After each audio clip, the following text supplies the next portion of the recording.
یہ باہر سے آ کے دبئی سائڈ کے تھا کہ ہم جب پرندوں کو دانہ ڈالنا شروع کیا ایک جگہ پر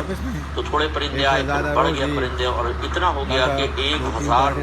شاید درہم یا ریال درہم روزانہ اب ہم اس کا دانہ ڈالتے 1000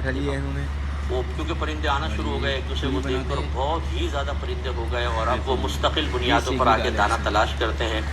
اب وہ تذبذب کے عالم میں ہے، نہ ڈالے تو پرندے پریشان ہوں گے اور ڈالے تو روزانہ کا 1000 وہ کہتے ہیں دوستوں کو ملا کے ہم کرتے ہیں، لیکن اب ہم سوچتے ہیں کہ پرندوں کو ڈالیں یا اتنا انسانوں کو دے دیں تو کیا حکم شرع ہوگا۔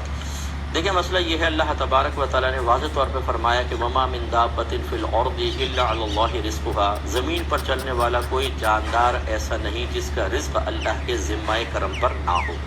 تو لہٰذا جتنے یہ پرندے وغیرہ ہوتے ہیں ہم بھی جاندار میں آتے ہیں، لیکن پہلے ہم خصوصاً جتنے بھی جانور ہوتے ہیں ان سب کا رزق اللہ کے ذمہ کرم پر ہے۔ وہ کبھی تو آپ کے دل میں خیال ڈال کر آپ کے ذریعے رزق دلوا دے گا، اور اگر آپ نہ ڈالتے یا آپ سے پہلے کیا تھا، وہ پرندے کیسے زندہ تھے، کیسے چڑیا روزانہ نکلتی ہے، کہیں نہ کہیں سے اس کو ملتا ہے، کبوتروں کو ملتا ہے، چیل کو، کووں کو، بھوک سے مرتے ہوئے تو آپ بہت ہی کم دیکھیں گے کوئی پرندہ مرا ہو۔ اس کا مطلب اللہ تعالیٰ کہیں نہ کہیں روزانہ ان کے اسباب بناتا ہے، تو آپ اس کے مکلف نہیں ان کو رزق کھلانے کے۔ اللہ تبارک و تعالیٰ نے اپنے ذمہ لیا ہوا ہے، اگر آپ بیچ میں انوالو ہوتے ہیں تو ٹھیک ہے، پھر آپ بھی کر سکتے ہیں۔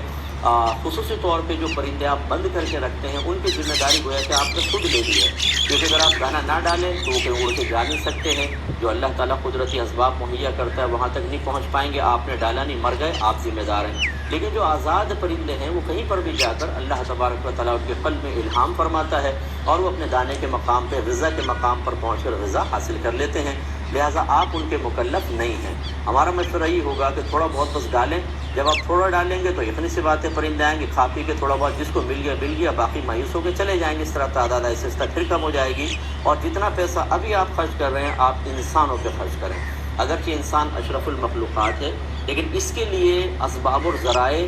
وہ نہیں ہوتے جو جانوروں کے ہوتے ہیں، کیونکہ ہم میں تزکیہ نفس بھی ہوتا ہے، عزت نفس بھی ہوتی ہے، دیگر مسائل بھی ہوتے ہیں، اس وجہ سے انسانوں کی کفالت انسانوں پہ ڈالی گئی ہے، آپ انسانوں کو